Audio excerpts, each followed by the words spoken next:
বান্দা যখন কোনো গুনাহ করে নেয়, কি করে নেয়?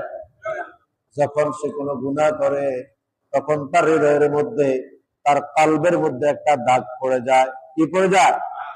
কি পড়ে? একটি দাগ পড়ে যায়।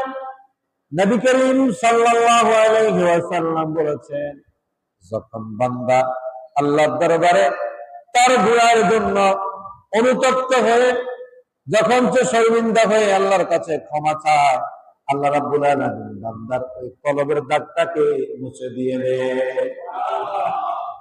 কিন্তু যদি বান্দা অহংকারের কারণে, ক্ষমতার কারণে, অর্থের কারণে, বংশ কলঙ্কের কারণে, শক্তি সাহসের কারণে যখন বান্দা শয়তানের প্ররোচনা করিয়া নিজের ভাবকে জাগায় রাখার জন্য যে ব্যক্তি গুনাহ করার পরে তওবা করে না, আল্লাহর নবী সাল্লাল্লাহু আলাইহি ওয়াসাল্লাম বলেন, আল্লাহ তাআলা তার হৃদয়ের মধ্যে দাগটা রেখে দেন। নাউযুবিল্লাহ। দাগটা কি করবেন? দাগটা রেখে দেন। এইভাবে যখন সে ফজরের পরে গুনাহ করেছে, জোহরের সময় সে তওবা করে নাই, তার দাগটা আরো বৃদ্ধি পায়। আবার যখন জোহরের সময় চলে গেছে, আসরের সময় হলো, আবার সে অন্যায় করেছে, সে কিন্তু তওবা করে নাই। নবী করিম সাল্লাল্লাহু আলাইহি ওয়াসাল্লাম বলেছেন, তার গুনাহের কারণে, তার তওবা না করার কারণে তার ওই যে দাগটা, তার যে খারাপ হৃদয়ের মধ্যে যে একটি মরিচিকা পড়ে, ওই মরিচিকাটি আরো দিন দিন সময়ে সময়ে ক্ষণে ক্ষণে বৃদ্ধি হতে থাকে।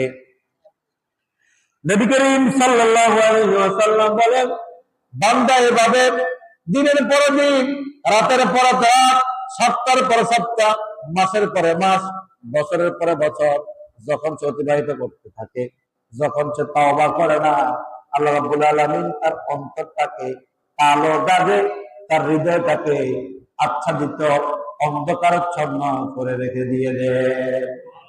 নাউযুবিল্লাহ। কি করে দেন? তার হৃদয়টা অন্ধকারাচ্ছন্ন হয়ে যায়। তখন সে এমন হয়, তখন সে এমন অবস্থা পড়ে, আল্লাহ রাব্বুল আলামিন বলছেন, কাল্লা বাল রানা আলা কুলুবিহিম মা কানু ইয়াকসিবুন। আল্লাহ বলেন, কখনো হতে পারে না, বরং সে যেসব গুনার আমল দ্বারা বরাবর অর্জন করেছে তা তাদের অন্তরে মরিচিকা স্বরূপটা লেগে গিয়েছে, ওটা কখনো এমনি এমনি উঠে যায় না। নাউযুবিল্লাহ। আপনি আমি আমরা যখন খাবার খেতে গেলে অতিরিক্ত চর্বি খেলে আমাদের হাড়টা ব্লক হয়ে যায়। আমাদের খাবারের মধ্যে অতিরিক্ত চর্বি থাকার কারণে আমাদের রক্তের মধ্যে গ্লুকোজ বেশি জমে যায়।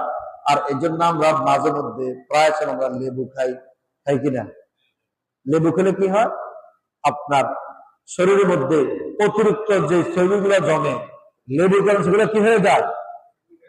চর্বিটা কেটে যায়। কিন্তু বান্দা যখন গুনাহ করতে করতে করতে করতে তার হৃদয়ের মধ্যে দাগ ফেলে দেয়, ওই দাগটাকে সাবান দিয়ে ধুইলে কি উঠে যাবে নাকি? ডিটারজেন্ট পাউডার দিলে উঠবে? ব্লিচিং পাউডার দিলে উঠবে? সেটা কেমনে উঠবে? মাধ্যম কি? আল্লাহ নবী সাল্লাল্লাহু আলাইহি ওয়াসাল্লাম বলেছেন, বান্দার হৃদয়ের ময়লা, অন্তরের ময়লা ওঠানোর জন্য যে মাধ্যম, কোন সাবান নয়, কোন পাউডার নয়, কোন ব্লিচিং নয়, তার একমাত্র ঔষধ, একমাত্র মেডিসিন, সেটি হচ্ছে আল্লাহর দরবারে তাওবা। সুবহানাল্লাহ। আল্লাহর দরবারে কি? তাওবা। আর যে ব্যক্তি বেশি বেশি করে আল্লাহর দরবারে তাওবা করে, আল্লাহ রাজি হয়, আল্লাহ খুশি হয় না বেজার হয়?